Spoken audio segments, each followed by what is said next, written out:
कंस को ये पहले से पता लग गया था कि देवकी नंदन भगवान श्री कृष्ण अवतार लेंगे और कंस का वध करेंगे, और कंस ने इसका ज्ञान होने के बाद हर संभव प्रयास किया कि भगवान श्री कृष्ण को पैदा होते ही या पैदा होने के बाद उन्हें खत्म कर दिया जाए, उन्हें मार दिया जाए। वैसा ही आज के भारतवर्ष में देखा जा रहा है, जिसमें भारतीय जनता पार्टी ये बात जानती है कि उनका पतन अरविंद केजरीवाल करेंगे, आम आदमी पार्टी करेगी। इसीलिए आज का दौर के कंस भारतीय जनता पार्टी हर संभव प्रयास कर रही है कि आदरणीय अरविंद केजरीवाल जी और आम आदमी पार्टी का राजनीतिक वध कर दिया जाए, ताकि हम लोग समाप्त हो जाएं और भारतीय जनता पार्टी को फिर कोई चुनौती देने वाला ना हो। जैसे कंस को पता था कि भगवान श्री कृष्ण ही उनका वध करेंगे, ऐसे ही भारतीय जनता पार्टी को पता है कि अरविंद केजरीवाल जी उनका वध करेंगे, अरविंद केजरीवाल जी बीजेपी का पतन करेंगे। इसीलिए हर संभव कोशिश बीजेपी कर रही है कि अरविंद केजरीवाल और आम आदमी पार्टी को खत्म कर दिया जाए, बर्बाद कर दिया जाए, उनका राजनीतिक वध कर दिया जाए। लेकिन जैसे भगवान श्री कृष्ण का बाल भी बांका नहीं कर पाए कंस, वैसे ही अरविंद केजरीवाल का बाल भी बांका नहीं कर पाएगी भारतीय जनता पार्टी और भारतीय जनता पार्टी की जांच एजेंसियां। और भगवान शायद हम लोगों से, ऊपर वाला परमात्मा वाहेगुरु अल्लाह हमसे कुछ बड़ी चीज करवाना चाहता है। इसीलिए पिछले 10 साल में आम आदमी पार्टी की जो राजनीतिक यात्रा रही है, इस यात्रा में भरपूर समर्थन, प्यार और सफलता परमात्मा के आशीर्वाद से आम आदमी पार्टी को मिली कि आम आदमी पार्टी आज इस मुकाम तक पहुंची है कि भारतीय जनता पार्टी का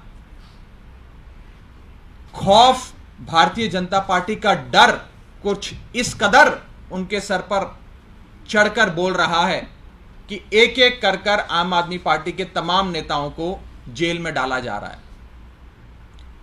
साथियों, आम आदमी पार्टी एक आंदोलन से निकली पार्टी है। हम लोग सड़कों पे लाठियां खाकर, आंसू बम से लेकर, वाटर कैनन से लेकर हर प्रकार की संघर्ष को झेलते हुए आज हम कुछ मुकाम तक पहुंचे हैं।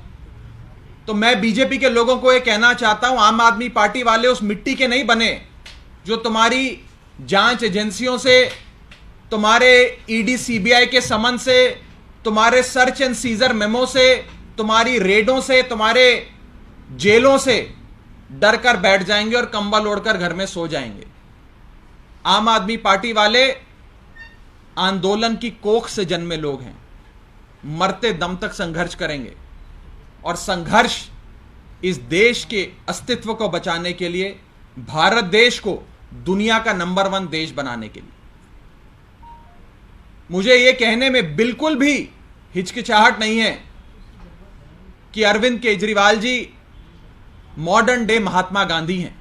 Arvind Kejriwal is modern day Mahatma Gandhi with unimpeachable integrity. और अगर अरविंद केजरीवाल भ्रष्ट हैं तो इस दुनिया में कोई शख्स ईमानदार नहीं है। मैं भारतीय जनता पार्टी वालों को कहना चाहता हूं कि इन जांच एजेंसियों का प्रयोग ऐसे कमजोर और कमजोर दिल के लोगों पे करो जो तुम्हारी एजेंसियों से डरते हों। अरविंद केजरीवाल उस फौलादी सीने उस फौलादी जिगर, उस बब्बर शेर का नाम है जो तुम्हारी जांच एजेंसियों से नहीं डरता। आज इस देश में ईडी सीबीआई पिछले 1 साल से कथाकथित शराब घोटाले की जांच कर रहे हैं। दिल्ली सरकार ने एक शराब की नीति लागू करी जिससे दिल्ली का शराब माफिया खत्म हो गया, दिल्ली सरकार का राजस्व बढ़ गया। लेकिन उस पॉलिसी को फेल कर कर, आरोप लगाकर एक मनगढ़ंत घोटाले की कल्पना भारतीय जनता पार्टी ने करी और ईडी सीबीआई को हम पर छोड़ दिया। लेकिन अगर यह नीति इतनी खराब थी, अगर यह भ्रष्टाचारी नीति थी, तो जब यह दिल्ली की शराब नीति हूबहू पंजाब में लागू हुई, कॉमा फुल स्टॉप के साथ पंजाब में लागू हुई, तो पंजाब सरकार का राजस्व, पंजाब सरकार का एक्साइज रेवेन्यू 40% से भी अधिक से बढ़ गया। क्योंकि पंजाब एक पूर्ण राज्य था, वहां पूरी स्वतंत्रता थी, वहां सीबीआई ईडी नहीं घुस सकते थे, तो वहां पर पंजाब सरकार का राजस्व बढ़ गया, नकली शराब बंद हो गई, शराब माफिया खत्म हो गया और एक बेहतरीन नीति लागू की गई।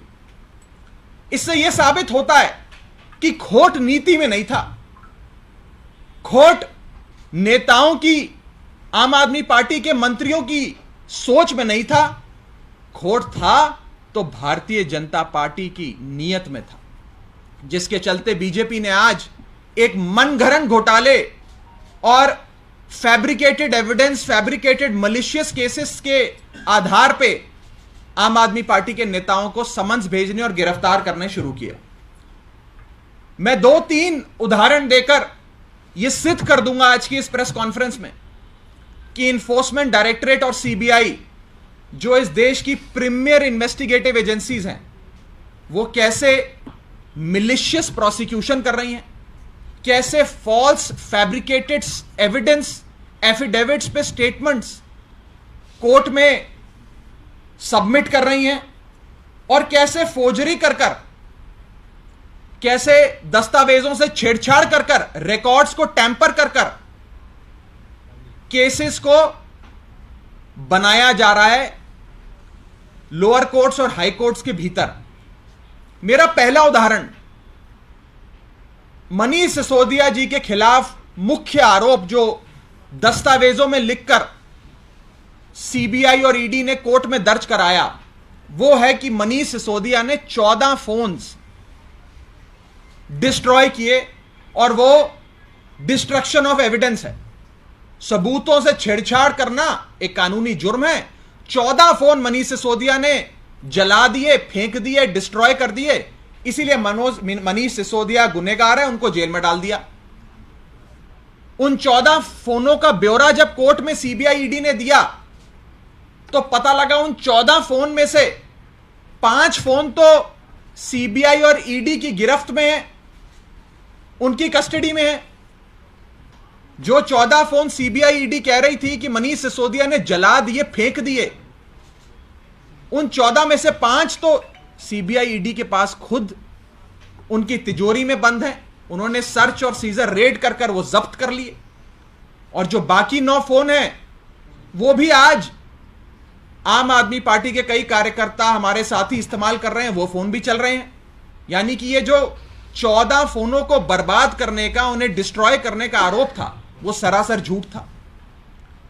दूसरा, मनीष सिसोदिया जी के पैतृक गांव पे रेड करी, मनीष सिसोदिया जी के घर पे रेड करी, मनीष सिसोदिया जी के बैंक लॉकर पे रेड करी, उनके तमाम रिश्तेदारों पे रेड करी, उनके दूर के संबंधियों, दूर के रिश्तेदारों को, दोस्तों को, किसी को नहीं छोड़ा, सबके घर पे रेड करी, लेकिन एक नया पैसा नहीं मिला। फिर भी कोर्ट में दस्तावेजों में लिख लिख कर सीबीआई ईडी कहती है कि मनीष सिसोदिया ने 100 करोड़ का घोटाला कर दिया, 100 करोड़ रुपए खा गए। लेकिन आज तक उस 100 करोड़ में से एक फूटी कौड़ी भी सीबीआई ईडी ने कहां पर है, कहां गई, कौन सी उससे जमीन खरीदी गई, कौन से जेवरात खरीदे गए, कौन से बैंक में पड़ा है, कौन से लॉकर में बंद है, ये नहीं बताया, सिर्फ आरोप लगाया, झूठा आरोप लगाया। पिछले 1 साल से ईडी और सीबीआई इस अलेज्ड लिकर स्कैम की जांच कर रही है। लेकिन पिछले 1 साल में इन लोगों ने 1000 से ज्यादा अफसरों की टीम इसमें लगा दी, 400 से ज्यादा जगहों पर रेड करी, लेकिन अभी तक एक फूटी कौड़ी ईडी और सीबीआई को नहीं मिली। कोई भी केस एक इन्वेस्टिगेटिव एजेंसीज का सिर्फ आरोपों पे आधारित नहीं होता है, सबूत देना होता है, प्रोसीड्स ऑफ क्राइम देने होते हैं, लेकिन वो पैसा कहां है ये मैं पूछना चाह रहा हूं। आज तक 1 साल की जांच करने के बाद 1000 से ज्यादा अफसर, 400 से ज्यादा रेडे करने के बाद पैसा कहां गया? Where is the money? मैं बीजेपी से पूछना चाहता हूं, where is the money honey, where is the money? आपको पैसा क्यों नहीं मिला? पैसा कहां है? अगर कोई घोटाला हुआ, 100 करोड़ रुपए किसी शख्स ने कमा लिए, किसी पॉलिटिकल पार्टी ने कमा लिए, तो वो 100 करोड़ रुपए कहां गए? मेरा तीसरा पॉइंट, गवाहों को पीटा जा रहा है, मारा जा रहा है, और उनकी मेडिकल रिपोर्ट यह साबित करती है कि उनको फिजिकली टॉर्चर कर कर उनकी क्रिटिकल ऑर्गन्स, सुनने की शक्ति, देखने की शक्ति, वो समाप्त करी जा रही है, उस पर चोट पहुंचाई जा रही है।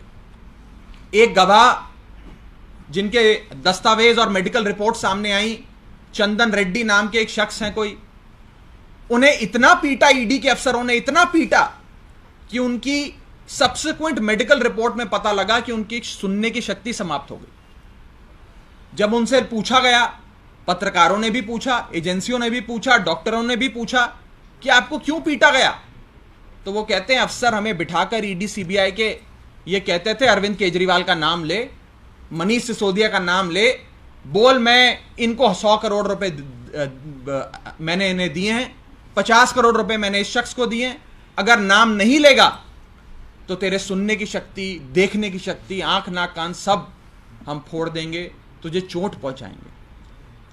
यह है द प्रोसेस ऑफ इन्वेस्टिगेशन इस देश में। प्रीमियर इन्वेस्टिगेटिव एजेंसीज तोड़ के, पीट के, 3rd डिग्री टॉर्चर करके आज गवाहों को मजबूर कर रही हैं कि वो झूठे बयान दर्ज कराएं। चौथा आरोप, जितने भी गवाह, जितने भी अक्यूज या विटनेसेस ईडी सीबीआई के सामने, ईडी सीबीआई के भीतर पेश हुए, इन सारे गवाहों में से अधिकतर गवाहों ने कोर्ट में रिट्रैक्शन स्टेटमेंट दाखिल कर कर कहा कि हमसे जो भी बयान ईडी सीबीआई के अफसरों ने अपने दफ्तर में बंद करके दिलवाए, जिन दस्तावेजों पे हमसे हस्ताक्षर करवाए, ये सारी चीजें हमने दबाव में करी, ये सारी चीजें गलत करवाई गई हमसे, हम पर तरह तरह का दबाव बनाया गया, किसी के परिवार को हानि पहुंचाने का दबाव, किसी की संपत्ति जब्त करने का दबाव, किसी को जेल में डालने का दबाव, और इस दबाव में हमसे कई झूठे बयान लिखवाए गए। और उसके बाद इनमें से कई लोगों ने कोर्ट में बकायदा रिट्रैक्शन स्टेटमेंट दाखिल कर कर अपनी इन सारी स्टेटमेंट्स को गलत ठहराया और कहा कि हमें मजबूर कर कर हमसे ये बयान दिलवाए गए। ये है criminal justice system, process of investigation Bharat देश की प्रीमियर इन्वेस्टिगेटिव एजेंसीज की। इनके खिलाफ आम आदमी पार्टी कार्रवाई करेगी। मिलिशियस प्रोसिक्यूशन का, फोर्जरी का, production of false evidence in court का सारे मुकदमे दर्ज कर कर हम कानूनी रास्ता अवश्य अपनाएंगे। लेकिन आज देश की जनता के लिए यह भी जानना आवश्यक है कि कैसे इस देश की एजेंसियां कथाकथित घोटाले की जांच की आड़ में लोगों को पीट रही हैं, उनके देखने सुनने की शक्ति को शून्य कर रही हैं, गवाहों से दबाव में झूठे बयान लिखवा रही हैं। मकसद एक है, केजरीवाल को खत्म करो, केजरीवाल को जेल में डालो, आम आदमी पार्टी को बर्बाद करो। मुद्दा शराब घोटाला नहीं है, मुद्दा भ्रष्टाचार नहीं है, मुद्दा है अरविंद केजरीवाल। अरविंद केजरीवाल को खत्म करना है, क्योंकि अरविंद केजरीवाल ही वो शख्स हैं जो आज भारतीय जनता पार्टी को चुनौती दे रहे हैं, जो आज किसी भी प्रकार से भारतीय जनता पार्टी और उनके लोगों के साथ समझौता नहीं करते। इसी के साथ साथ मैं एक महत्वपूर्ण पॉइंट आपको बताना चाहूंगा। इन्होंने हम पर आरोप लगाया कि 100 करोड़ का घोटाला हुआ और यह 100 करोड़ का घोटाला गोवा के चुनावी फंड में इस्तेमाल किया गया। गोवा में चुनाव प्रचार आम आदमी पार्टी ने किया, उसमें 100 करोड़ का पैसा खर्च किया गया। 1 साल से जांच चल रही है। हमारे गोवा के तमाम वेंडर्स से इन्होंने पूछताछ करी। हमारे पोस्टर छापने वाले से लेकर होर्डिंग बैनर लगाने वाले तक बहुत लोगों को गिरफ्तार भी किया, लेकिन आज तक इन एजेंसियों को एक फूटी कौड़ी नहीं मिली।